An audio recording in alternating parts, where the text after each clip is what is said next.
नमस्कार. आज आपण निघालो आहोत साई रोजेसला भेट द्यायला. तळेगावपासून 20 किलोमीटर अंतरावर असलेले मावळ तालुक्यातील 20 वर्षांपेक्षा जास्त अनुभव असलेले तसेच वेगवेगळ्या देशात एक्सपोर्ट करणारी तसेच फळे, फुले व पालेभाज्यांच्या प्रदर्शनात प्रथम क्रमांक मिळवणारी साई नर्सरी येळसे.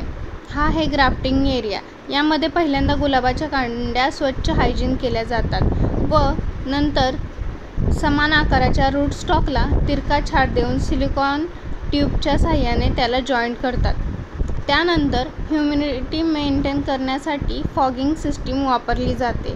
यासाठी ग्राफ्टिंग एरियामध्ये हायजीन मेंटेन केलेला असतो. ग्राफ्टिंग झालेली ही झाडे चेंबरमध्ये जाऊन लावली जातात.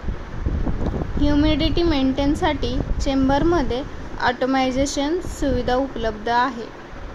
30 दिवस ही झाडे चेंबरला ठेवतात आणि नंतर चेंबरमधून बाहेर काढून हार्डनिंगला शिफ्ट केली जातात. नंतर एका विशिष्ट ट्रीटमेंटनंतर ही झाडे 10 ते 20 दिवसानंतर डिस्पॅचसाठी तयार होतात. Red, pink, violet, cream, peach अशा कलरची सुंदर अशी फुले या ठिकाणी तुम्हाला पाहावयाला मिळतील.